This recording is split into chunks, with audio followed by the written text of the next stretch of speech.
Slamdown is sponsored by Body Slam and Jam and WWE SmackTalk.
Good day and welcome to the third edition of the Memory and Thought podcast here on Mixler.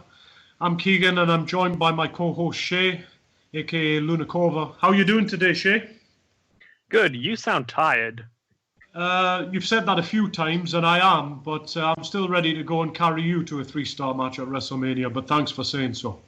As always, we'd like to because you'll be carrying me. Okay, well, we'll see about that. You'll have to do it in the second half. We'd like to extend our thanks to Ernie for allowing us to use this platform as always, in addition to Ash for all of his help promoting the show. Give him a listen when he reviews Total Non-Stop Deletion as well, a show that I know he's particularly fond of. Before we head to Boyle Heights for our traditional reviews of Lucha Underground, as well as a particularly passionate editorial section today, I'd just like to share some memories of Christmas past in the wrestling world. I'm going to take you back to December 1997. What a contrast between the WWF and the WCW at the time. WWF, post-Montreal Screwjob, of course, presented In Your House 19, D-Generation X. The main event pitted the newly crowned champion, Shawn Michaels, against Ken Shamrock when he was good. And the other notable match was the first of many pay-per-views between Steve Austin and The Rock for the Intercontinental title at the time. Despite that, half of the 8-match card ended in disqualification or with non-finishes. That was totally acceptable even by 1997 standards. And with that in mind, it was hardly surprising that on the other side, the white-hot WCW NWO angle was considered remarkably close to putting Vince McMahon's promotion out of business altogether. Unfortunately, though, as many of Hulk Hogan's matches did, the long-awaited Starrcade 97 main event didn't quite live up to its billing, even if I also lay some of the blame at Sting's door for that. The Hero's return and win, a finish WCW fans craved and pined for, was delivered, albeit tainted. Bret Hart was involved in that as the first replica of the Montreal Screwjob, but fans had to wait until February for Super Brawl to see Sting comprehensively go over. What was allegedly set to be the final nail in the WWF coffin at the time, which I'm still not completely convinced by, was actually an open door, and the WWF went on to overhaul WCW within the next 6 months, ultimately en route to an emphatic Monday Night War win. That's your memory for today. Anyway, back to Christmas present. Let's start with our first Lucha Underground review, episode 14, and the beginning of the Battle of the Bulls. Shay, would you like to explain this new Dario Cueto concept? I would, but first, I'd like to give our moral of Keegan's story. Hubris is a bitch. Anyway, so the Battle of the Bulls is basically a 4-way tournament. We have 4 4-man matches. The winner of those 4-man the winner of each of those 4 fatal 4-ways will themselves go on to compete in a 4-man elimination match. The winner receives a #1 contender shot for the Lucha Underground Championship. So think of it kind of like a pyramid thing. You've got the 4 matches on the point of the pyramid, and when those guys win that, they combine together to form the center pyramid, then going up to the top. Quick question for you, Shay. Do you think do you think the 4-way concept is overdone? Is 4 ways too much or not? Do you like the idea, basically? I don't think so. You can't really say something's overdone when it's a theme. It would be like saying that, no disqualification matches are being overdone in a hardcore championship tournament, or tag team matches are being overdone in a tag team tournament. It's meant to be the theme of the tournament. But, for example, the first one contained 2 on the first show. Do you not think it would have been better if there'd been 1 on each show over 4 weeks of programming? You can argue both ways. The way I see it is, well, what else do they need to get across? What stories are they trying to tell? And that would determine, whether or not they should condense it or spread it out, because we don't know what they've got planned for episodes, 12 to, we're on 14 already, like episodes 15 to 16 to 17. So we could say from here, they should have had it later down the line, but maybe they need to make room for other matches. I just want to mention this, Shay. It'll take away from the wrestling for a second. But the Battle of the Bulls was actually introduced in the opening segment when Angelico went in to talk to Dario Cueto about getting his hands on Johnny Mundo. I've not seen much of Angelico. Obviously, he comes across as a great athlete. But on the basis of this segment, he's a fucking awful actor. I found the whole segment to be cringeworthy. I honestly had to agree with that. So, I like Angelico as a character, but as an actor, the guy, verbally, of course, all wrestlers are good physical. A lot of wrestlers are good physical actors, but verbally, yeah, he is awful. And I can just imagine, because Dario Cueto, the guy who plays him, is a properly trained actor. He's not a wrestler, he's an actor. So I could just imagine him just trying to not say anything and just thinking to himself, oh, come on, tell me they did go with this take. Come on, kid, you can do better than this. It's funny you should say that, Shay, because I was watching a Mexican series last night. It's about Mexican soccer. A family run the club. And one of the guys was on a holiday which reminded me of Fear and Loathing in Las Vegas. He was just totally out of his mind. And he walks into this tent and talks to a millionaire guru, and it was played by the same actor as the guy who portrays Dario Cueto. So just proof of the fact that this guy is not, and you knew this before as well, Shay, this guy is a real actor. He's not he's an actor portraying a wrestling character.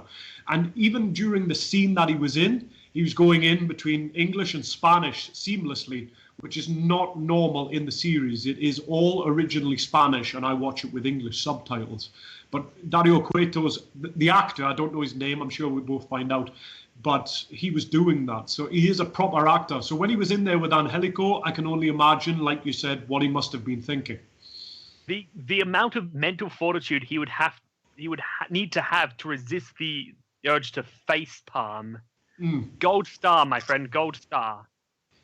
Shay, I want to get your opinion on this. So obviously in the first 4-way, you had 2 of the participants were Tejano and Cage. They haven't finished their series. It was 2-1. A number of weeks have passed now.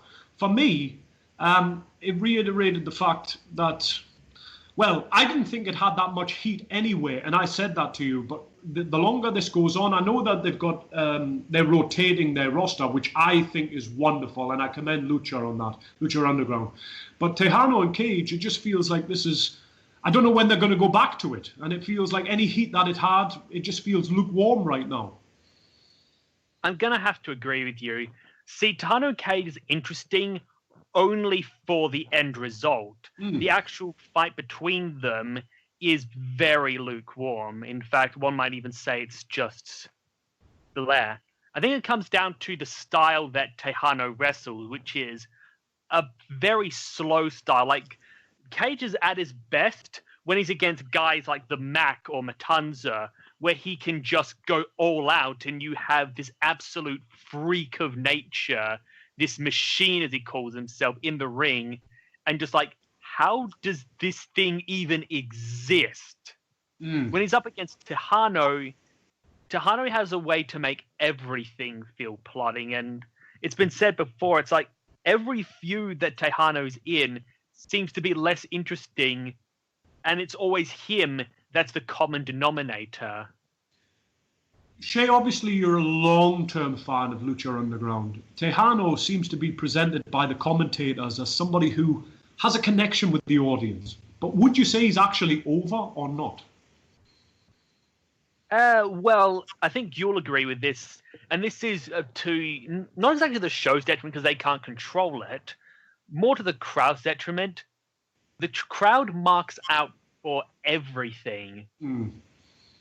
So, I mean, on the one hand, it's good because you get this constant stream of energy. On the other hand, it's really difficult because you don't know who's over and who's not because the crowd's getting into every match, cheering for every face, booing every heel. So unless you're really, really paying attention, you don't really know, okay, is this guy over? But then again, they cheer for everyone. So it's hard to say, basically. Yeah. We'll move on to the match for now. I'm going to come back to that. You've made a great point that I want to ask questions about. But again, Shay, you know my feelings about choreography. Obviously, wrestling is, on the whole... I was going to say the exact same thing, actually. This is one of the few matches, or possibly even the first match, where I honestly feel your thoughts about, waiting for the moves was accurate. Like, a lot of the time, I can defend the waiting for the moves by, they literally are lying in wait for them to surprise the opponent with a counter. But it also comes down to the facial expressions. There's a difference between, you're bent over, you look like you're groggy, and the opponent comes in, and then you hit a move or get hit by a move, and you're just standing there, arms completely down at your side, neutral expression as they come in. I understand it from a safety point of view, Shay, that, I'm specifically referring to the fact that everybody seemed to be outside of the ring waiting to catch Tejano. Obviously, safety's paramount. I get that. But for me, it takes me out the moment. I don't want to eliminate high spots. I'd like to think me that I'm not a person who, is from the Jim Cornette school of thinking exclusively, and I don't think there should be any, or Bill Watts even more so, banning moves from the top rope. That would take a lot of offense and a lot of the appeal out of Lucha Underground. But I just want a bit more creativity to ensure that they feel more organic. I know there would be people saying, well, you recall Raven's remark that if it were real, you wouldn't use the ropes. But we can kind of lose ourselves inside the wrestling domain. But when it looks so contrived, I'd rather it wasn't done at all.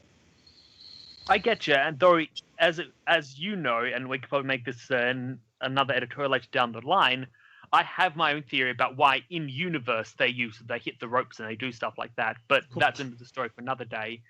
On the same token, though, while the way it was still done in this particular match, I felt pushed this bed to disbelief. As a concept, I was thinking about this other idea, why wrestlers wait to catch their opponents, and I actually came up with a theory for why they do it. Beyond, as an in-character, why they do it, not why do the wrestlers portraying the characters do it. Do you want to share that now or another time during the proposed editorial? I think because it's still on topic, I can share it now. Okay. My theory is it comes down to the speed of the wrestlers. See, you've got two options when a wrestler's leaping off the top rope. You can either A, try to move out the way. The problem, though, is that the wrestlers move at such speeds that you're unlikely to get any proper distance before they're already on top of you. And if you're turning your back to them, that means that you've got a better chance of just nailing you dead. It's like trying to outrun a guy who's pointing a gun at you. He's going to shoot you no matter how far you get. Yeah. Which means the only option is to try to catch the opponent, and then they can turn the move against them. like, turning it into a slam or a power slam or what have you, or hell, drop kicking them out the air. But it often ends up that the person doing the flying, they either have too much momentum on their side, which means the attempt to catch them and stop the momentum doesn't work, or they're a little bit faster. Thanks for sharing that, Shay. I'm sure we'll come back to that another time in another episode. It'll come up because I do constantly have these issues. Another issue that I think both of us have had for different reasons, and we've praised as well, is the commentary. And I had issues with the commentary in the first match. It bigged up Cage and Tejano's rivalry, but it felt, at least until midway through the match, that they just shat all over Joey Ryan's presence in this. I mean, just to clarify, it was Cage, Tejano, Joey Ryan, and Dr. Wagner Jr. And I thought that they put him down and they really accentuated Cage and Tejano. Obviously, Wagner's experience as a veteran, but until Joey got a bit of shine halfway through the match, I felt that as if like he was a non-factor in this.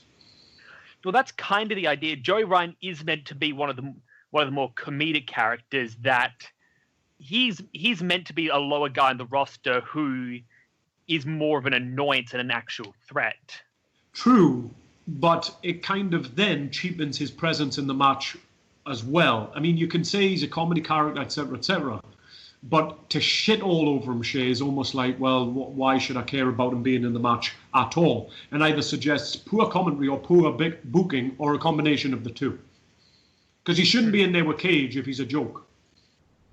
The funny thing, well, that's the kind of the funny thing, is that his first match was against Cage, and despite losing, he held his own surprisingly well. So it's kind of like he's had badass decay.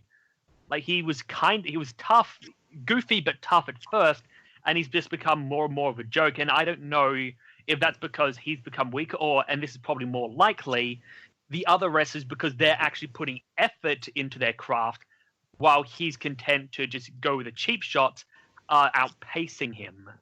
They could have at least alluded to that, Shay, because obviously you've informed me there. I'm not gonna pretend to our listeners that I knew that. I wasn't aware of that. But that's where commentary would come into play, you would feel, to mention that Joey Ryan had been competitive against Cage. So Matt Striker also said that every move is so important on commentary. I remember this line. I beg to differ though, and I'll tell you why. Wagner's cutter from the top rope felt like a throwaway move rather than one that actually would put somebody away. And it just shows you, and I'm guilty of this in the e-wrestling field, how one man's finisher can be just another move to somebody else.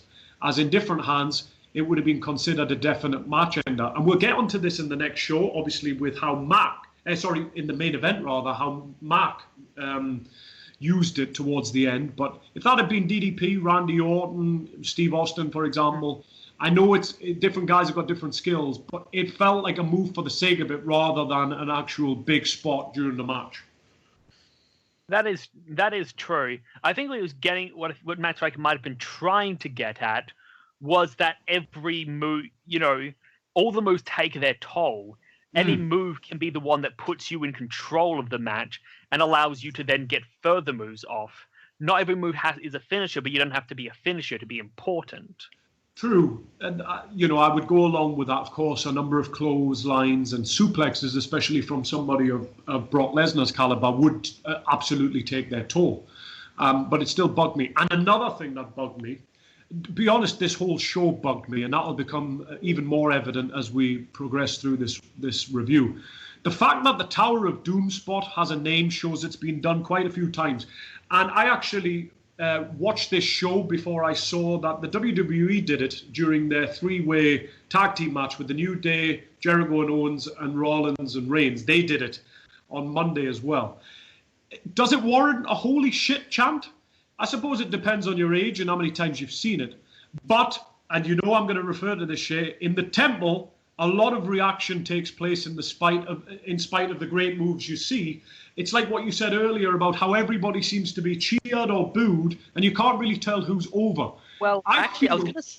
Go on. We never got around to this, but I was going to say this back in our old Catastrophe review, that and reading some of the holy shit chants there, and I realized that at this point, and this isn't just Lucha Underground's audience, it's WE, TNA, NXT, it's pretty much every wrestling audience.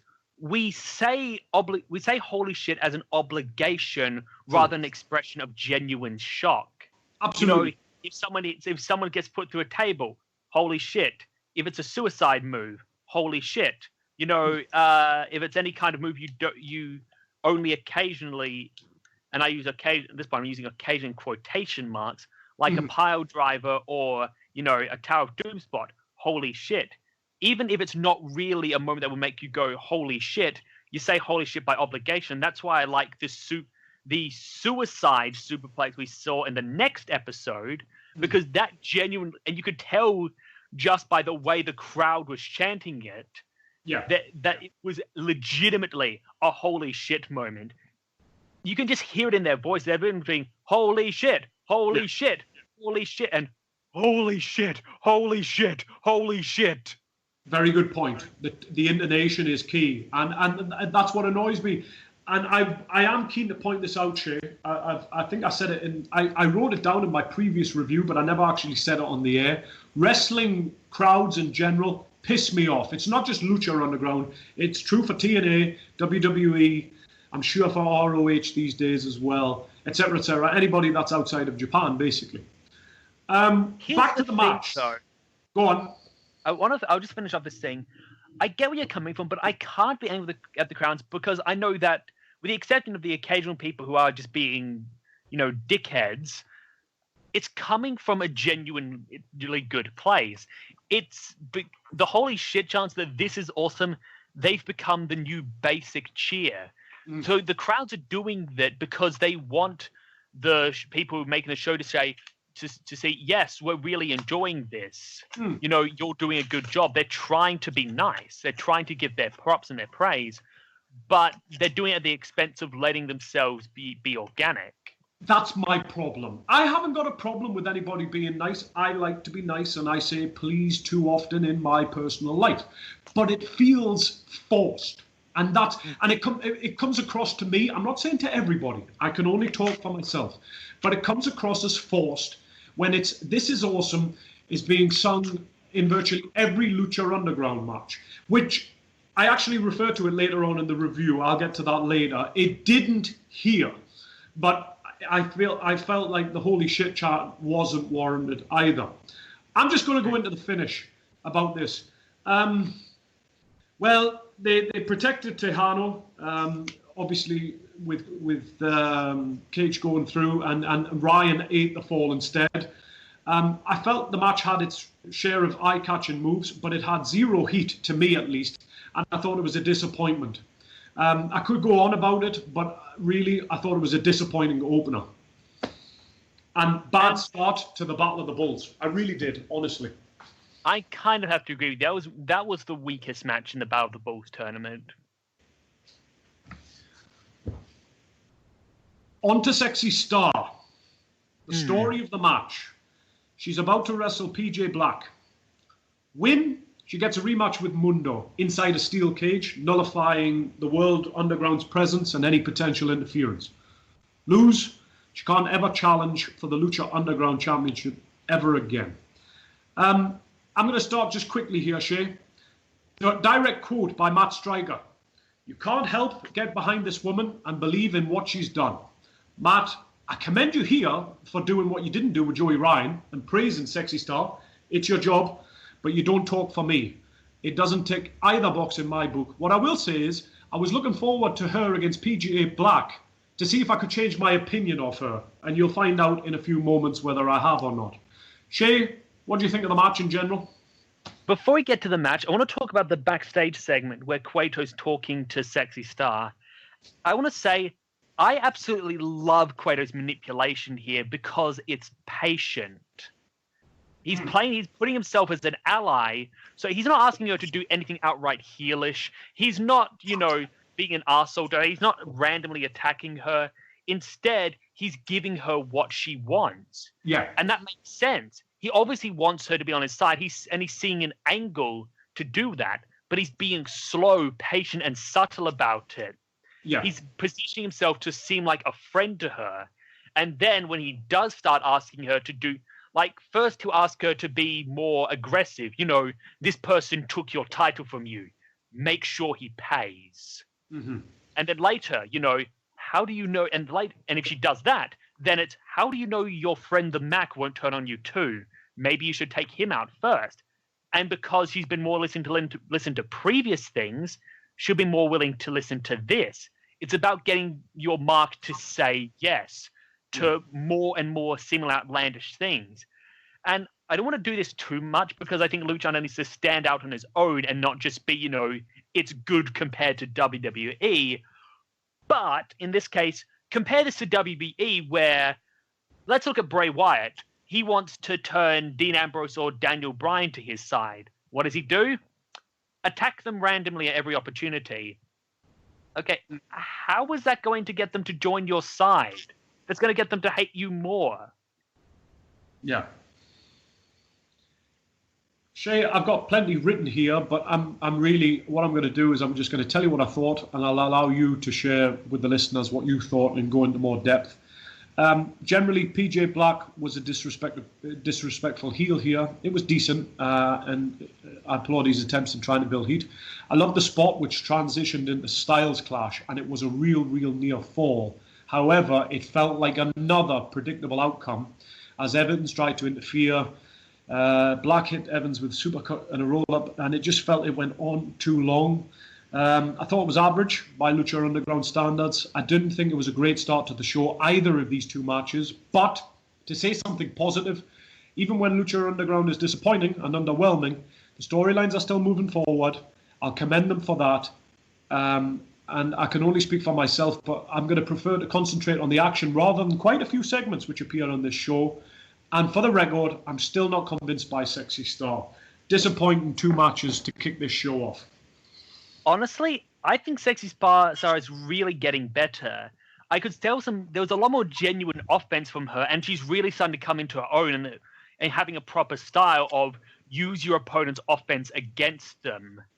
Do you not think she was helped by PJ Black, though?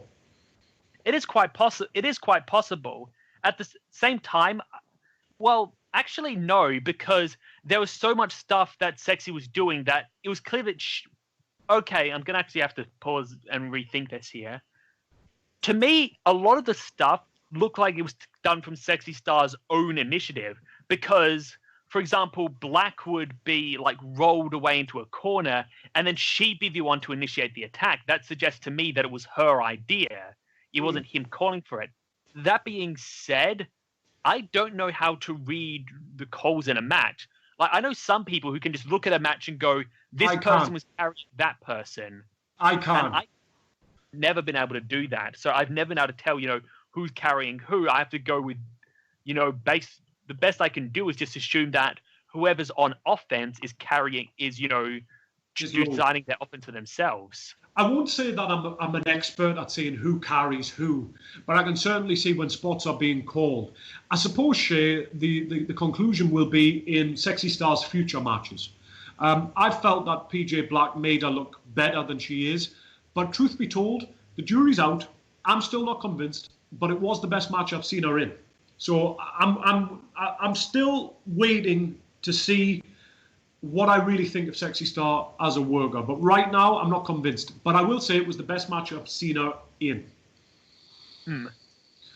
I do think she's getting better, and her rival Mariposa, I think, also was getting a lot better in the next episode. Yeah, and I'm going to make a very quick admission to the audience here. I saw the highlights of the second show, so Shay will be conducting the majority of the review. I had problems with getting the stream, and then Shay did pass me a stream at the end, but I'd already seen the highlights and things. So I'm focusing more of my attentions on the first review. I've seen highlights. I won't be able to chip in much. I'll be kind of directing Shay with the odd question, responding to what he says. It certainly looked like a better show than this one, but we're not done with this one, with episode 14 before we go on to episode 15. Main event, Shay. Clearly, I thought it was the best match. I'm going to start with the negative, though. It took until the main event to hear that this is awesome chants. I'm surprised, though I shouldn't be really, because the two matches were not awesome. They did, however, I think, come out with the "This Is Awesome" chants prematurely. Way too quickly, yeah. It was like, okay, I kind of can see how this could see that, because it's like the four of the biggest stars in Lucha Underground going at it, but still, they basically looked at each other and we got the "This Is Awesome" chants. And it's not like you haven't seen these guys in the ring against each other before. Though in this particular combination, not so much. Yeah. Though I do want to speak on segments before the main event. First, the thing with Cueto and Matanza was a great... If there was ever a holy shit moment in that episode, that was it. With Matanza knocking Cueto out, and it's like the monster has properly been unleashed. Did you know he was going to do that, Shay? No, I did not. I saw that kind of coming when he was leaning towards. I was like, he's going to bash his head off the cell. I didn't see that he was going to interfere in the main event, though. I'll admit that. I didn't think he was going to interfere in the main event, but I knew he was going to grab Dario Cueto's head. And, it makes sense that Matanza is so fixated on Mysterio, the one who took his title from him. Absolutely. Because and it's more than just, I lost my title. It's a matter of pride. As I've mentioned before, Matanza is literally a god. He's meant to be miles ahead of everyone else on the roster. And they're starting to catch up to him. They're starting to be a genuine threat. It'd be like if Brock Lesnar went down to a 5-year-old junior karate club for, just a fun sparring match. He doesn't treat it as anything more than, a joke. He'll just, hold the kids down, not tell you anything to hurt them too much, and then that'll be it. And then those kids actually start kicking his ass. They'd be like, what the hell is going on? I'm fucking Brock Lesnar. I shouldn't be losing to children. And it's the same with Matanza. What the hell is going on? I'm a fucking god. How is it these mortals are giving me such a hard time? Like, the first match with Son of Havoc shocked him. His second match against, was his second match against Prince Puma, or did Prince Puma come before someone else? No, I think it was someone else, then it was Prince Puma. I can't quite remember. Yeah, I can't remember. Yeah, but by the time Prince Puma, he attacks Puma right out of the gate, and you can just tell his attitude is, I am 100% done. Mm-hmm. So when he finally loses a match, when one of these mortals, these ordinary squishy humans, manages to beat him, a god, he just snaps, and it's all he can think about. He has to redeem that loss. How can he, the god of slaughter, have lost to Mysterio? The belt is irrelevant now. He needs to revenge that humiliation. And it's portrayed because Cueto has kind of tried to talk him into going back after the belt, but Matanza's not interested in that whatsoever. He's fixated solely on Rey. One of my favorite guys in Lucha Underground for what he does is Mil Muertes. I thought his spear onto the floor was fantastic. This was so much better than the high spots in the opener. This felt more like a holy shit moment, and it was a spear taking the guys off the apron like bowling pins. I loved that. I thought it was much better than the ones in the opener.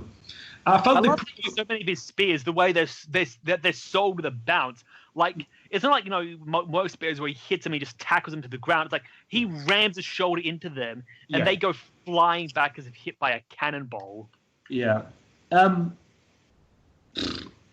previous two matches I thought were quite easy to call. I'll admit I got this one wrong. I thought Mil or El Dragon Azteca would win. And then, funnily enough, it was the other two guys, the Mark and the Moth, who closed the show. And the Mark did it with the stunner. By the way, Shay, his stunner, I don't know, I suppose it's intentional, but it reminds me of Steve Austin doing it to Scott Hall at WrestleMania. It seems so over the top. It's unbelievable. His stunner is meant to be in direct tribute to Steve Austin, because it came across originally it was just a spot in the first Ultimate Lucha in his match against Cage. During the match he hit Cage with a beer call, all the beer tumbled out, and he thought, well, there's 2 cans of beer here, time for a tribute. And then afterwards he thought, that was pretty much the most memorable thing I did all that year. Why not make it my finisher? As good a reason as any, I guess. I've got plenty of other things to say, but I'm not going to. I'm just gonna close it with, it was the best match of the night. Go on. One last thing. Yeah. The Queen Cobra segment, where she's recounting the story of her tribe, it's a great story, but why is she telling them this? It's like, you two fought in the war against... Yeah, that they fought in that war, which means they were there. Which means they already know this. Why are you telling someone they already know? It's like, Keegan, today we started talking about a podcast. Yeah. And now we are on a podcast. Yeah, I know what you mean. That reminds me, Shay, I think it took place on this, and I haven't made a note of it, but you've reminded me of it. There was a guy whose cover has been blown. He was called, I believe, a snake or a grass or a snitch or something like that by Dario Cueto. Rat, it was the word. Rat, was it? Because I knew it wasn't snitch, because that would have been too British. But, yeah, he was called a rat. Again, what do you think of that? I mean, it's the production of a real TV show, but surely the guys would be able to see that segment. You know, it's like he's in a police station. She said, you're going to go back with a mask on to conceal your identity. I had mixed feelings about that segment. Why? What is your issue with it exactly? The fact that if I were a professional wrestler and I wanted to watch the show back, I would fucking see it. Here's the thing, though. We have to differentiate between in-universe and out-of-universe. So in-universe, the people watching the show only get to see what's shown in the arena, at ringside and such. I know, but I have issues with it on a wrestling show. It's different. This is why, and we're going to do this in the future. Wrestling is a real soap opera. It is in many aspects, but the guys are they portray characters, but they ultimately, it's not like, for example, Shay, you're Australian, so I'm just going to use that as an example. With Home and Away or Neighbours, Harold Carpenter or Alf Roberts, it doesn't matter if you don't know who they are. Most of the people listening to this won't. But they're characters portrayed by real actors. So whatever happens in Summer Bay or Ramsey Street or whichever soap opera you watch stays there. But professional wrestlers, it's like Randy Orton is a character, but we also, at least me, believe that Randy Orton would be able to go on YouTube. Or he'd be able to see something that took place during the show. I still take issue with it. Maybe I'm being a bit too anal, but I have an issue with that type of segment in general. Like I said, it's a matter of separating the universes. Consider Lucha Underground's universe to be one that's parallel to ours. So they still have a huge in their universe. YouTube still exists. El Rey Network still exists.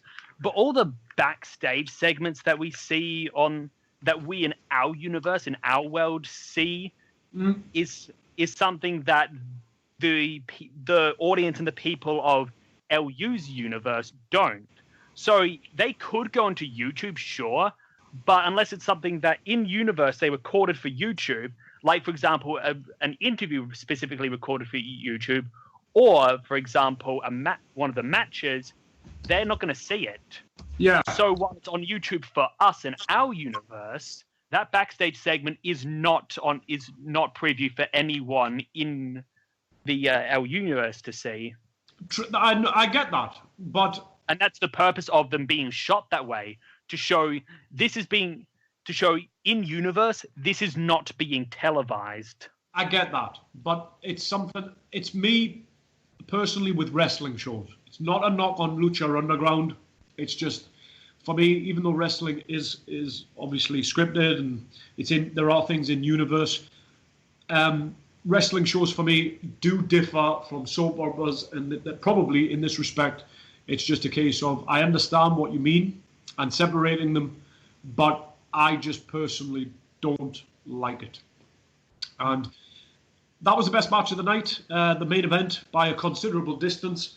But my final thoughts, and my co-host is definitely going to take over from now, although I'll rejoin them for the majority of the editorial, feeding him, prodding him with a stick. This episode never really caught fire, and it fell flat. For me, it fell flat in terms of matches, but it was strong in terms of story quality. And I feel that makes it a contrast to the next match, which didn't have much in the way of story development, but the matches in the next episode were excellent. And in this case, I personally prefer the latter. For me, episode 14 was the setup. Episode 15 was the punchline. Yeah. You're always going to remember the punchline more than the setup. So I'm going to issue a quick disclaimer now, and then it's very much Shay's show, for at least for a while. I never got to watch episode 15, just to remind our listeners. I saw a highlights video. I'm just going to quickly share brief thoughts of the opener. I'll let Shay take over after. After just seeing a flurry of kicks in the opener, it seemed that this Battle of Bulls definitely turned into a wild one, containing a load of chairs and high-octane moves as it neared its finish. Pity I cannot say more, so I'm going to pass you over to Shay to give a proper rundown and review of Lucha Underground Season 3, Episode 15. Shay, take it away. Will do. And honestly, it's a shame Keegan didn't get to see the proper match, because this match was fun. Easily my best match of the night. It was pretty much, just as he said, absolute chaos and pandemonium. When you've got guys like Killshot, who always seems to hit hard and fast. You've got Dante Fox with that great rivalry with Killshot. You've got the Mariposa, who I think was so much better in this match than she's been. She was actually looking dangerous, actually getting proper offense in that wasn't just flail foo. And you've got Jeremiah Crane, who, as I've been saying before, wow, has he been impressing me. It's just, he comes across as such a badass in these matches, just going straight after everyone, and he ends up winning the match. And the more I think about it, I am really looking forward to the finals, because okay, we've already got Cage and the Mac, and anyone who's seen Ultimate Lucha knows those two work so well off each other. They've got this great, fast-paced, high-impact style where they just go all out, and it's always so much fun to watch. And then you throw someone like Jeremiah Crane into that match. Boom, boom, boom. I expect the upcoming match to be an all-out match. But before I let my co-host ask the question or make his statement, there's one thing I need to say negatively. God fucking damn it, Stryker. Like I said before, I like Stryker's commentary more often than not, but he was doing none of the stuff that made his commentary appealing, and he kept going the whole, how does he describe every female wrestler? Seductive. Desirable. He does. For Cobra Moon, that's fine, because Cobra Moon is someone who uses her sexuality as a weapon, who openly flaunts it. For Mariposa, she's supposed to be terrifying and, in a way, kind of repulsive. So when you say she's desirable, you're actively going against what a character's supposed to be. Or next you go again, are you next going to say that Mil Muertes or Matanza have great asses? I didn't see this show, and yet I knew when you started that with that, it should have been about the performers, but I knew you were going to knock Matt Stryker's commentary. It's a testament to him that I think in a way we get so annoyed, because unlike Michael Cole, who used to just flip-flop between face and heel circa 2010, Matt Stryker is capable of being a very, very good commentator. But it's as if he has an off switch. He has an off button and just suddenly forgets his talent from time to time. And it doesn't surprise me, despite not seeing this show, that my co-host came out with that. One quick question, Shay, before I let you resume. Sammy Callahan, a.k.a. Jeremiah Crane, lauded as a hot prospect on the indies for a long time before he ever appeared in Lucha Underground. How far can he go? In terms of Lucha Underground, or in terms of Lucha Underground, and could you see him going out, not outgrowing Lucha Underground, but becoming a major star in the WWE or even on NXT, for example? Well, he was on NXT, and that's going to lead me to, because I think your question has to be answered in two different ways. I'll start with the Lucha Underground first. I could see him becoming a world champion Quite honestly, I can see him as the person who has the combat chops to be right at the top of that level. Is he there yet? No, but he's rapid. If I could pick a fastest rising star in season 3, it would definitely be Jeremiah Crane. Like, I'm already seeing him as a potential main eventer and world champion material, and he's been in maybe 5 episodes so far. That's true. So he's been shockingly impressive. When it comes to the WWE, I think that question has to be answered in 2 ways. Question number 1, do I think that he has the ability to be a main event star? Yes. Question number 2, do I think he will be given the opportunity to be a main event star? No. Because even in NXT, and like, you know me, I love NXT. I will praise it to the ends of the earth. But when he was on NXT, there was none of what I'm seeing from him now. There was none of this energy, this explosiveness, this aggressiveness. He was just a guy. Just a completely ordinary, average guy. And if that's how much he was slowed down on NXT, oh, good Lord. Imagine how much he watered down on Raw. Yeah. A guy who is not listening to this show, Marcus Gravender, who is a handler in e-wrestling with me, it won't be the first time he gets mentioned today. But he had a character in the Fed that I handle in called NBW. His character is Jack Tockwell, and he came up with a term that I like. And during a promo, he coined the term JAG, just another guy. And I thought of that while Shay was speaking, and that's probably how Sami Callihan came across. Just one other thing regarding the opener, Shay. Obviously, Killshot and Dante Fox were doing their thing again, a bit like Cage and Tejano, but on a much better scale in this match. Were you impressed by their respective performances in this 4-way as well? Dante Fox and Killshots? Yeah. Oh, definitely. Killshot is rapidly becoming one of my favorite characters in Lucha Underground. He's become one of the few characters that I actively root for, not just like because I think they're kind of cool, but actively, personally cheer and root for. I'm a fan too. I really, really am. And any other thoughts on the opener, Shay, before we move on to before you move on to the next match or segments? The Tower of Doom onto the chair spot scared the fuck out of me because one of the legs was, as the commentary pointed out, one of the legs was sticking straight up and thinking, please don't get impaled, please don't get impaled, please don't get impaled. Speaking of which, I get the feeling that Vampiro or Ian Hutchinson broke character during the show, because there were some times when he said things like, don't try this at home, and when one guy got an unprotected chair shot straight to the head. Speaking of which, I love you, Lucha Underground, but please stop doing that.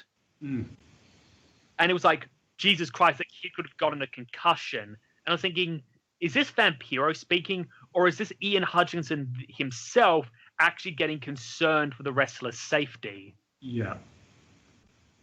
But seriously, the unprotected chair shots to the head need to stop. Like, I'm fine with moves like pile drivers or this more fast-paced style, because these guys are professional, and it's one of those things where if you do it right, it's perfectly safe.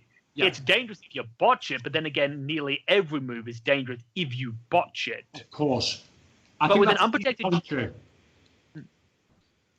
unprotected chair shot to the head, even if you do it perfectly, you're still doing serious damage to someone's head and brain and risking injuries and concussion. Chair shots keep them, but unprotected the head, please get rid of them. I know you want to entertain us, but you're entertaining us just fine without hurting yourselves. I totally echo that. For me, I can't understand unprotected chair shots to the head. Well documented the damage they did at the turn of this century, Shay. Nigh on 17 years ago. I mean, the Royal Rumble in 1999 with Foley against The Rock, and obviously Mick Foley. It's not a surprise his name comes up in this argument, but it's been like this for years now. It's not nothing new, so I don't see the need to return to that tactic. as you said, when the product is entertaining enough without it. So on the off chance that anyone in Lucha, involved in Lucha Underground is listening to this, I know you want to entertain us. I really do. I honestly do appreciate. I know you want to make this bigger and better, but if you could slow down, or just get rid of one thing, make it at least that. You're already at a 10 without it. yeah. Okay, Shay, I was a bit surprised. I'm not going to ruin the finish of the following match, and obviously you can cut me off and refer to any segments that you want to that took place on this show. But I was a bit surprised what I saw in the highlights package in the second match with the finish. But I'll allow you to set the table and go through it as well before I ruin it by presenting the conclusion before the introduction. What did you make of the second match? And I'd like to know your personal thoughts on the finish of this match as well.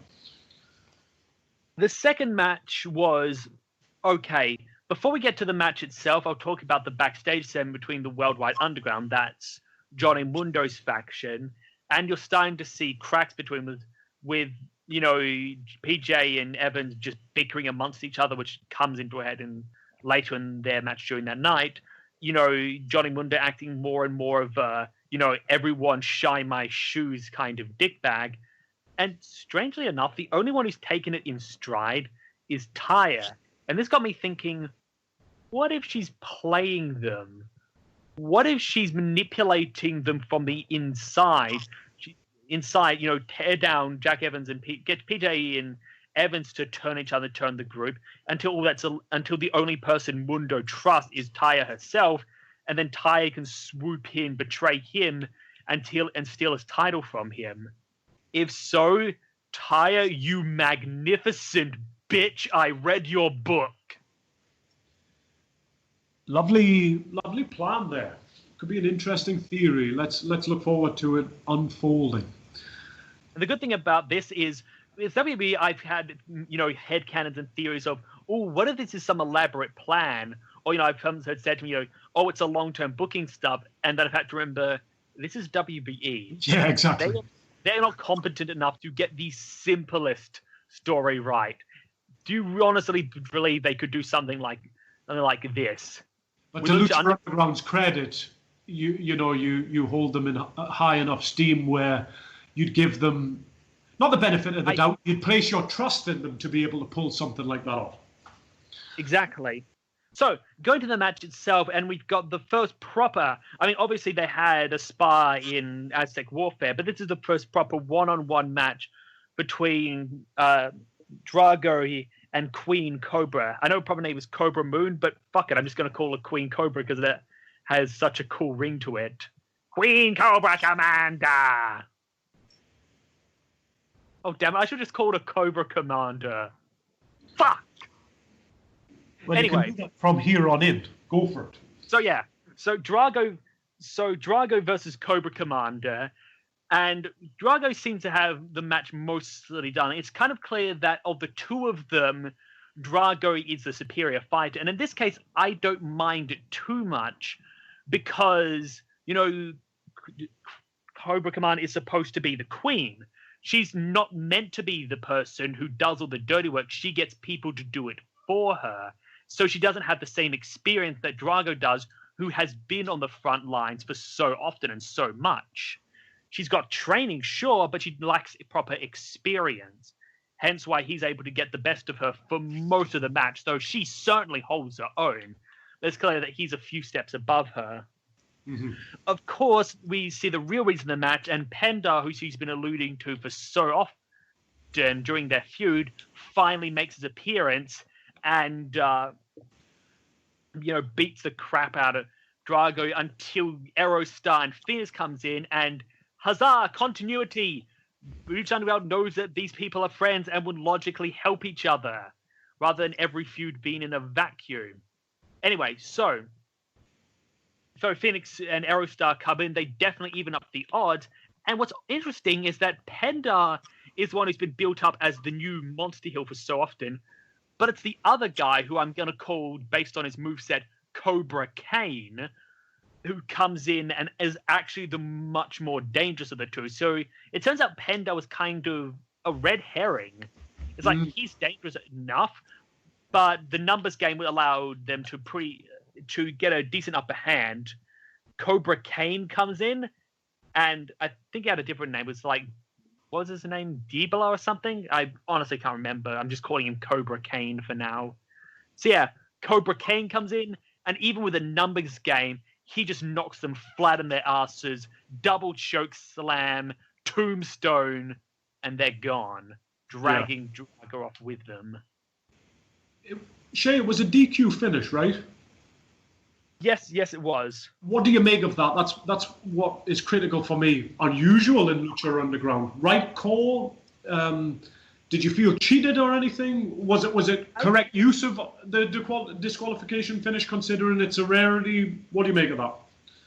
Well, the disqualification finish didn't really bother me anyway. I didn't mind it because I knew right from the start that this was not meant to be the feud ender, that this was just another chapter in the story. So I didn't mind it I didn't mind the match being cut off halfway through. Had it been like something bigger, like let's say we have Mil Muertes versus Phoenix for the third time fourth time actually, fifth, and that gets a DQ finish, or Prince Puma comes back, challenges Johnny Mundo for the Lucha Underground Championship at Ultima Lucha, and that's a DQ finish. Okay, then I'm gonna be pissed. But here, it was clear that this was not the finale of the feud. This was just another chapter, another page in the book. So it being cut off short was fine for me. The only thing go on, Jay. that made me raise an eyebrow was, wait, hasn't the referees kind of learned by this point that DQ finishes don't happen? But then I realized that Dario Cueto isn't actually going to call a stop to this DQ finish because, well, why would he? All he wants is violence, and Penda and Cobra Kane beating everyone up. Well, that's still violence, so win-win for him. Yeah. Any other comments before we head towards the main event, Shay? Anything you want to say about the segments or any other observations before you go into the main event? Okay. With the segment with Mariposa and Sexy Star Mariposa and the Spider, it's... Again, I know I've been doing this a lot now, and I hope this doesn't become a recurring thing, but comparing this to WWE, I can see them doing a story like this where a feud is started over someone putting a spider in their locker. But whereas in WWE it would come across as petty as fuck, here it comes across as genuinely sinister because we know the kinds of characters that are around. Like if Mariposa putting a spider in the locker, well, it's not just that. It's the fact that she was playing mind games and torturing Sexy Star for months. And then the whole, well, who is going up to Sexy Star is a genuinely interesting question. So it feels more like the Godfather movie than the Godfather who led the whole train in the Attitude Era. Much more creepy and comical. That was the best analogy you could have ever given. I would hug you if I could. Thank you very much. That's the benefit of walking around while you're doing a podcast. Main event time, Shay. Unless you've got others, because I really didn't see the order of this show. I just want to share some simple thoughts. I like Son of Havoc. We can move on to the main event. He's a talented flyer, Son of Havoc. I like him. But all four guys are here. Angelico, PJ Black, and Jack Evans. I saw plenty of high spots in the highlights package. I'm going to let Shay go through this review in much more depth. I've always liked Jack Evans, even though I can clearly see why he's been accused of being too spotty. Shay, was it a great main event? It looked fantastic in the package. The opener looked wilder, but it looked like a very... I wish I'd seen this rather than episode 14 was my overall feeling. People saying that Jack Evans is too spotty, to me, are the same people who say that Ricochet versus Will Ospreay had no story, i.e. the people who don't actually pay attention. See, Jack Evans has a lot of spots, but that's because his character is a giant show-off. At the same time, he has plenty of psychology to himself, too. He plays He plays one of the few chicken shit heels that I actually like, and we're going to get my whole feelings on those soon. Spoiler. Yeah. Yeah. In this very episode. See, with Jack Evans, while he will show up with his spots, every about 1/3 of the match, the other third is very much him being a coward who picks his spots. He'll hide under the ring, while two other guys are fighting. Then when he sees an opportunity, he'll come in, hit a drop kick. Then while the guy is down, he'll get cocky and do this backflip instead of finishing him off. But that's not just spots for the sake of spots. That's him portraying a character, which is why I say the people who accuse him being too spotty either only seeing the highlights and therefore not getting the character context, or they're seeing the full matches and are just thick as I was going to say thick as a brick, but that seems a bit cliche, but fuck it, they're thick as a brick. Or pig shit. Yes, to be more blunt. Any more feelings on the main event, Shay? Main event, it didn't really give me too much. First of all, like I said earlier when we were talking about the previous episode, that suicide superplex, now that was a holy shit moment. As in please tell me these people aren't dead, and if they're not, what the fuck are they made out of? Titanium or adamantium? But it was still the second best match of the night. Good, but massively overshadowed by the previous one. If it had appeared on the previous episode, would it have taken match of the night honors? Yep. Yeah. Actually, no. I think it would have tied. No, honestly, it would have tied with the main event of the previous episode. But that's still, that's still an accolade where the second best match of the night from this show is equal to the main event of the previous show, which was by far the best match on that particular show on episode 14. But in terms of the winner, I'm not too sure about this. From a story perspective, I can totally get into it. It's from a match perspective. Like I said, Jeremiah Crane versus Cage versus the Mac. That is going to be an all-out, just completely exciting match. Thing is, I'm worried that PJ Black might might water that down. Now, PJ Black is perfectly capable of having that exact same high-hitting, fast-paced, all-offense style, but he's not wrestling that at the moment. He's playing the more cautious heel style. So I'm hoping that just for that match, he's going to go along with the pace, and it's just going to go all out, because that's a match that I feel deserves to and needs to just take the chains off and just go knucking farts. Take the bull by the horns in the Battle of the Bulls final. But would it not be niggle at you the inconsistency if PJ Black was to take off the L plates and go for it? Or would you just let that slide for the sake of a fantastic four-way final? I think in this case, I let that slide, and it may be due to the fact that I have something of a bias against cowardly, or as we often call them, chicken shit heels. And yes, that was meant to be a segue.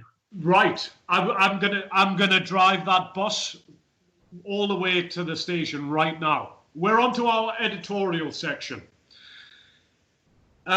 I know this is going to be a particularly passionate topic that divides opinion and will for time immemorial, I suspect. Shay and I handled together in Jolt in E-Wrestling, which is where we met. I don't want to hear any romantic music there. Many of our fellow riders.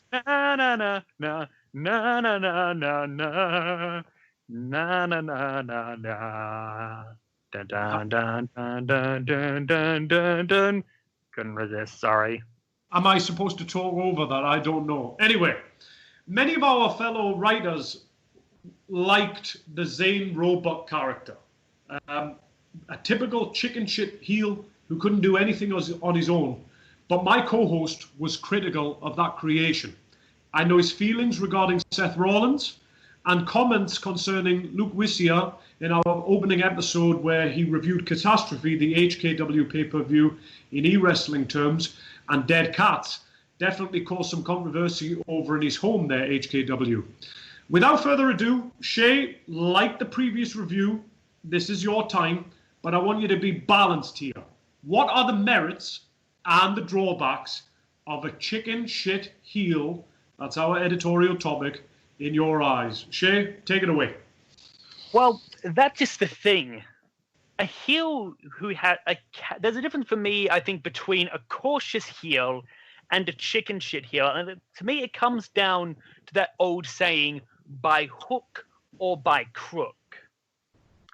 Right? See, I'm fine with a heel who's cautious, who cheats, but who shows that they can still get it done when push comes to shove.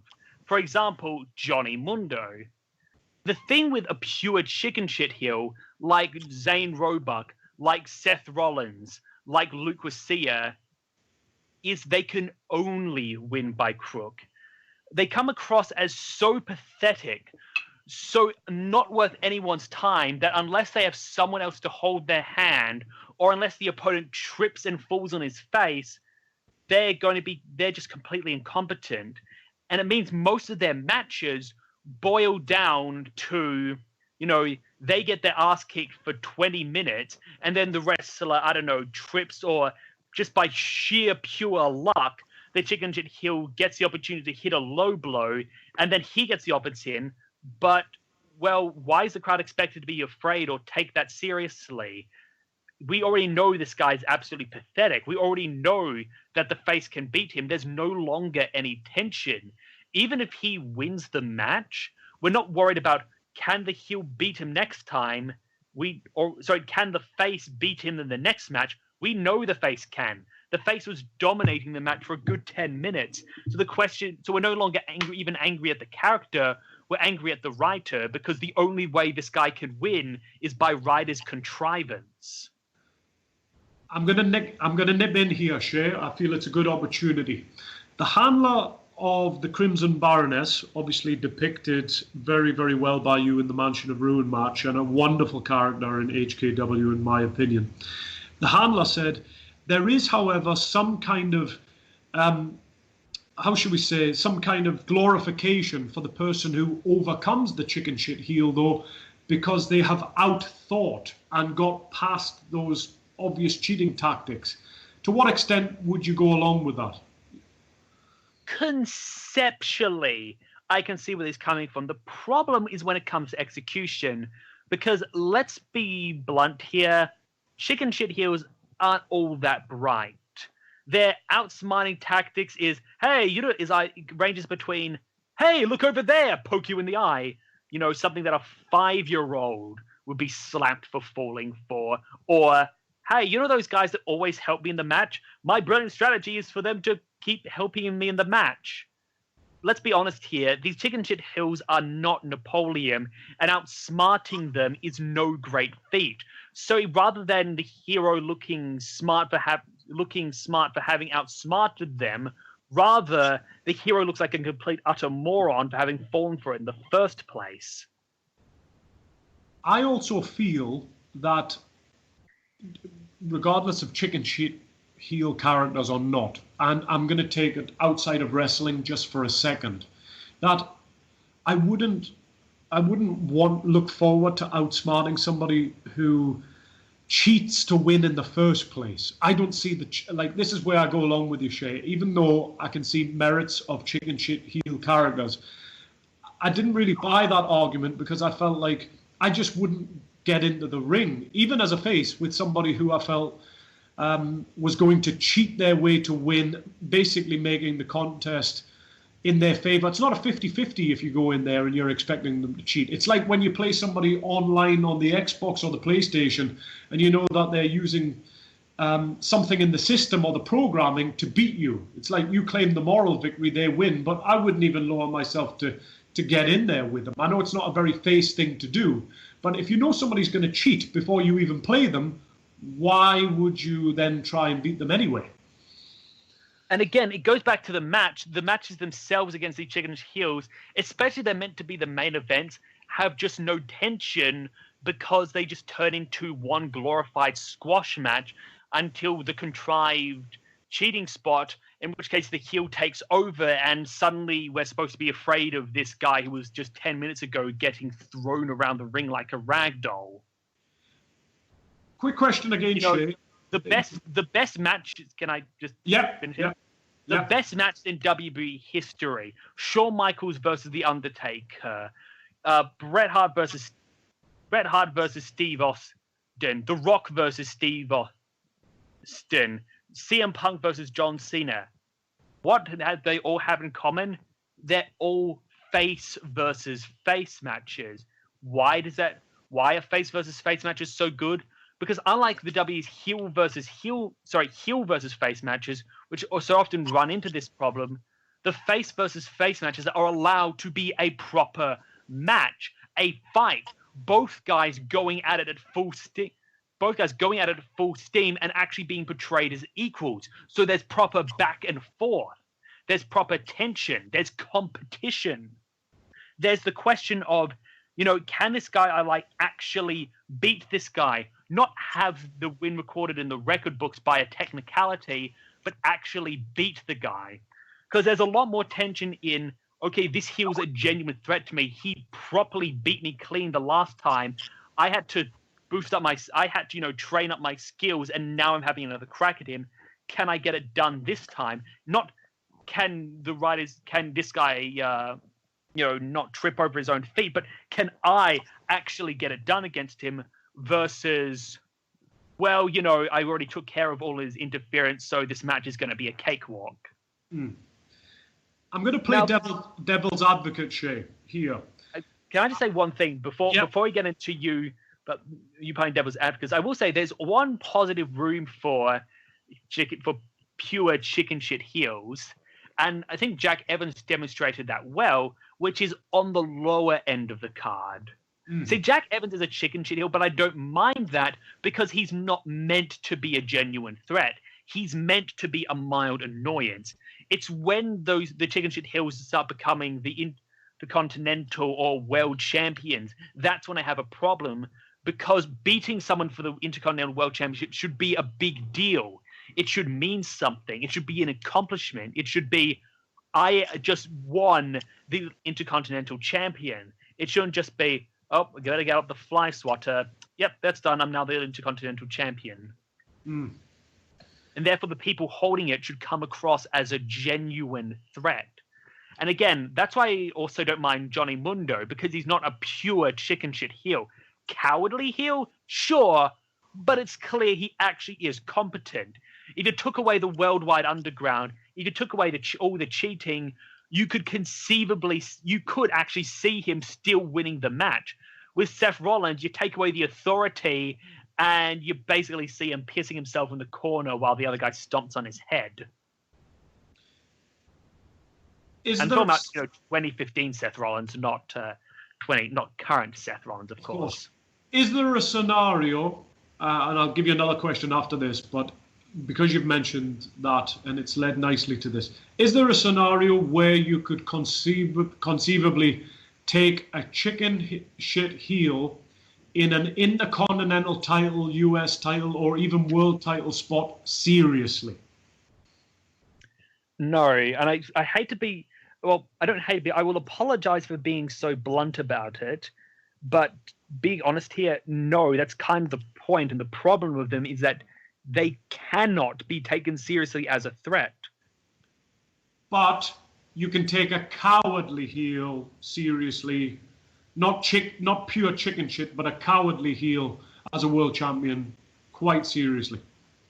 Of course I can, because again, it's by hook or by crook. You get the feeling that if they were pushing the corner, if push came to shove, they could hold their own. They just choose not to. That I have no problem with.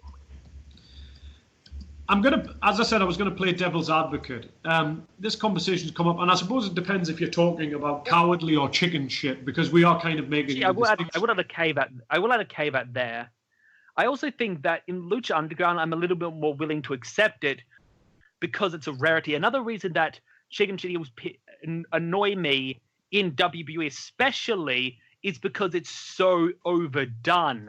Every heel is a cowardly heel. So when it comes to WWE, even the cowardly heels, the ones who are on Johnny Mundo's level, I still don't like because it's so overplayed.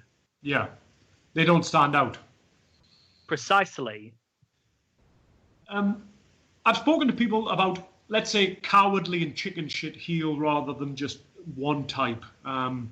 I've spoken to people about cowardly heels who love them, Shay. This is where I play a bit devil's advocate. It's kind of like they've been around since time immemorial. Some people feel there are not enough of them around, especially in e-wrestling. Maybe not so much in WWE, or maybe there are not enough good ones. So they obviously see the merits of having a chicken shit heel. And I think a few of them, unlike you, I mean, you did say you could see a spot for them on the lower end of the card, but quite a few people, I can't talk for the whole WWE universe, if I hate that term, or every wrestling fan listening to this podcast or that I come into contact with, but I certainly know a few people who love and embrace the cowardly and chicken shit heels and buy them in the main event. I know you've already gone over it, but what would you say to them? You said before you hate to be blunt, but you can't see them in the main event at all. But there are some people who clearly do like seeing chicken shit and cowardly heels in the main event. I've spoken to some. Well, I really don't have anything to say to them. I mean, what am I going to say? Stop liking this thing that you like? Of course not. Here's the thing. At the end of the day, this is still my opinion.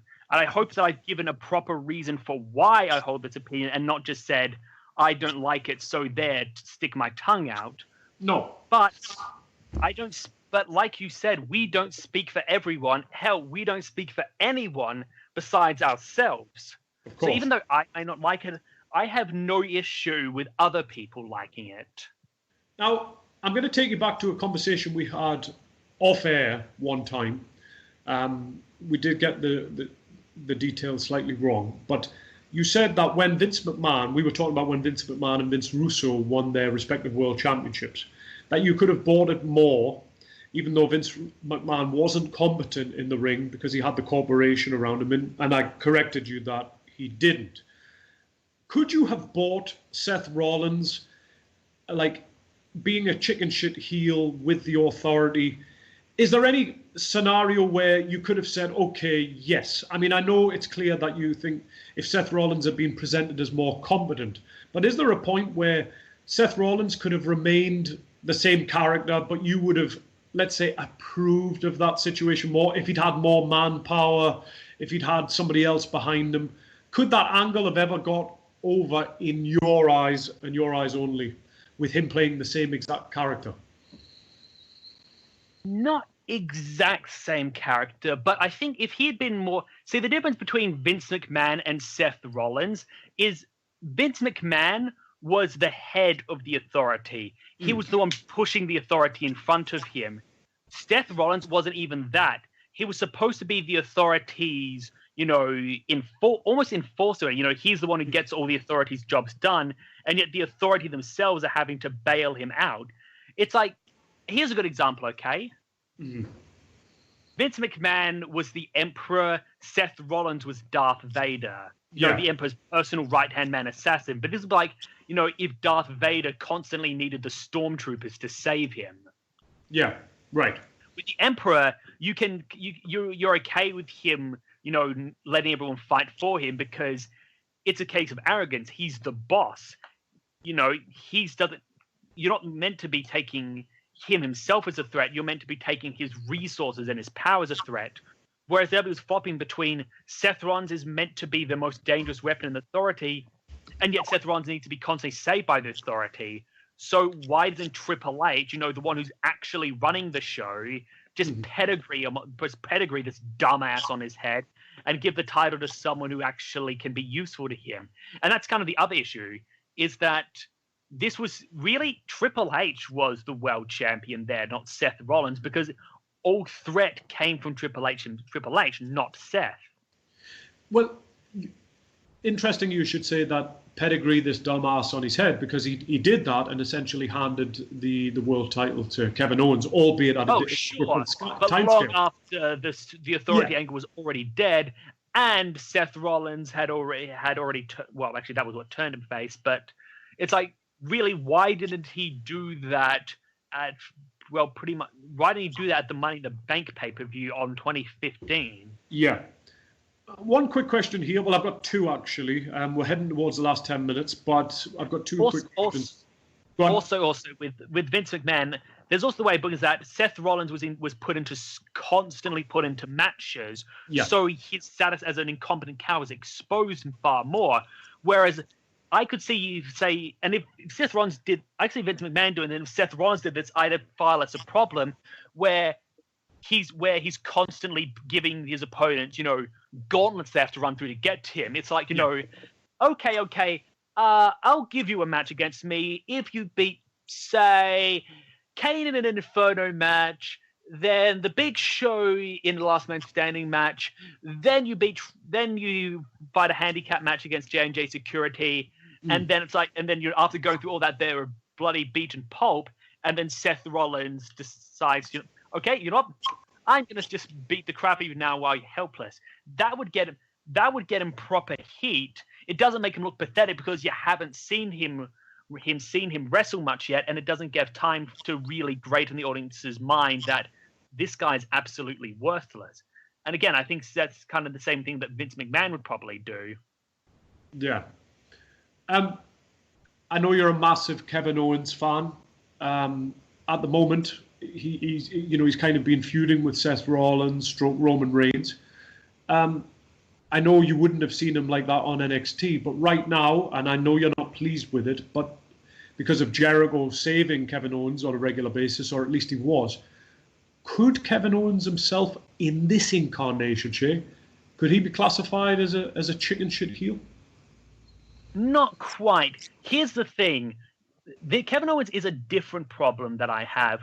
See, first of all, Kevin Owens, if you notice, up until a certain spot in his match against Seth Rollins, he was actually dominant. It was like Johnny Mundo. He was actually dominating the majority of the matches. So, like the first 60 to 90% of a match, he's in control of. He's dominating. The problem is he keeps getting visually pinned. You know, those moments where, the referee's down and Seth Rollins covers Owens for what would be a 5 count.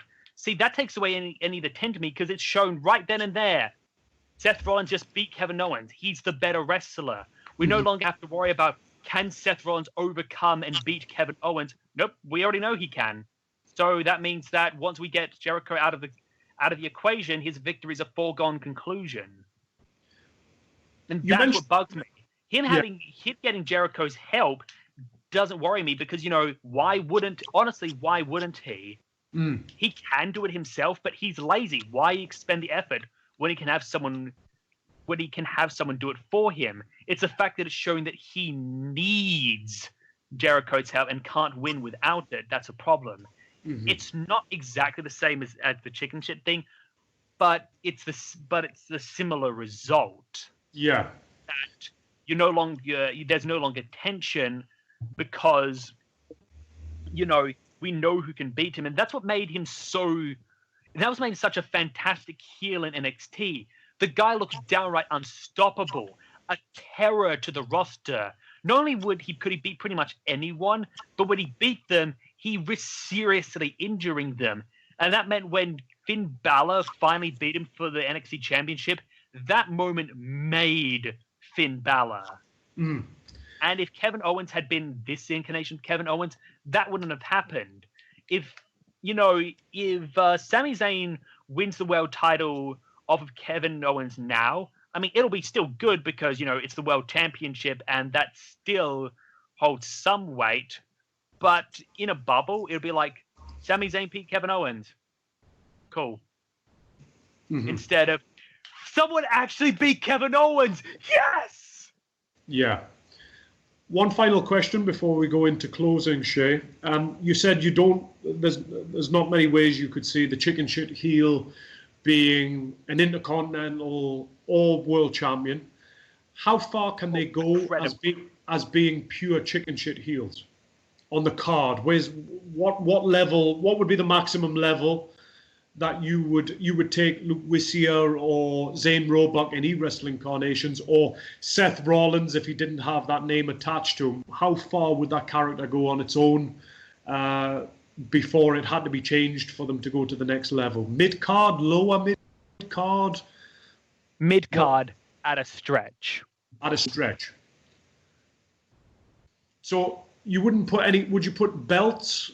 I mean, could you put the world tag team titles on a chicken shit tag team? Would it be just what belt would be fitting in the WWE right now? Might put a tag team belt if only one member of the team was the chicken shit, and that's a might. But definitely not with the two. No, I would certainly not put a singles title on any chicken shit heel. Not even a cruiserweight title, as it's never been presented as a terrific title to have in the WWE. Yeah, could you not do? But I think it should be. It's the old saying of Shawn Michaels: the title does not make you; you make the title. So no chicken shit heel really ever makes the title. Nope. Okay. Well, Shay, thank you very much for sharing your thoughts on that. You know, you've been very, very clear. I obviously had an inkling of what you would say, but the listeners, hopefully those who are listening wherever and whenever, will think about that. And I'd love in the future, if any of you are listening, to come on. We'd be happy to debate that. Shay has got very strong opinions of it. As I said, it'll always be a time memorial issue for a lot of people. Love or hate chicken shit heels. Shay's made it clear that he is not a fan at all, which I knew. I will ask, and this is probably going to be as close to being outright rude as I get, so hopefully this will be I plan this to be the one-time thing. Mm-hmm. If your argument boils down to, well, that's how it's always done, please don't bother, because by that logic, we never would have had wrestling on TV. Fair point. Shay, any other comments before we wrap up? Only last comment is that now that I finally explained why I don't enjoy chicken heels, we hopefully won't have to bog down future episodes by me, constantly saying I don't like chicken shit heels and here's why. You know why I don't like them. We can fast forward any comments like that from now on. Great. Yeah. Did you feel it was something you had to get out of your system? I did, yes. Yeah. Fair enough, and thank you. Well, perfectly on time. Usually we schedule to go an hour and a half. It's almost 2:29 Central European time where I am. That wraps up our third and final episode of 2016. Join us again in the new year. And I'm just going to give a few plugs here. Which will hopefully have 3 episodes. What's it? Join us in the new year, which will hopefully have more than 3 episodes. For sure, yeah. I was going to say, we're just getting started with this. Obviously, it's the third and final episode of 2016, but we will have more as of January. Join us again in the new year. One thing we're going to advertise, and it's not anybody else, it's strictly for this podcast. Shay has mentioned to me on numerous occasions, and he did while he was on Dalek's Man's video on YouTube several months ago. We're going to actually run a series. I'm pretty sure 2 years is a little bit more than, almost 2 years at this point, is a little bit more than several months. I thought it was several months. I apologize. I didn't know. You showed me it, and I thought it was several months ago. I didn't know, so I apologize for that. So anyway, 2 years ago. But you were talking about 2014. We're throwing in 2015, and that certainly wasn't 2 years ago, but we're coming to it. Anyway, getting away from that. Shay will finally get to his long-awaited, well, for him, and hopefully for you, fantasy booking scenario of 2014 and 2015.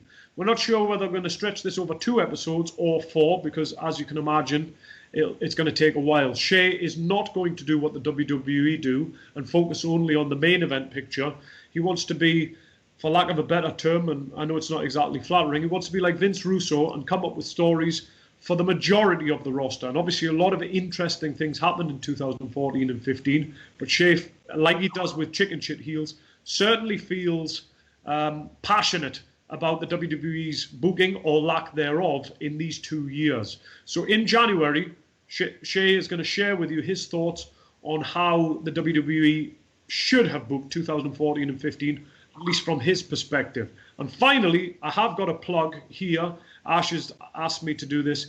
He's going to be reviewing Total Non-Stop Deletion and Roadblock on Monday, 9:15, presumably GMT, and then 10:15 on Roadblock. So tune into Ash for that. I'm looking forward to seeing what his thoughts are, particularly with total non-stop deletion. In closing, Shay, anything you'd like to add before we close the show today?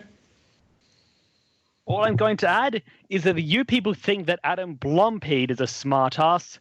You haven't seen anything yet. So, join us again in the new year, as I said. In the meantime, have an incredible Christmas. Happy New Year, and thank you very much to everybody for listening in the previous 3 episodes. And feel free to call in as we see you again in 2017. Thank you very, very much.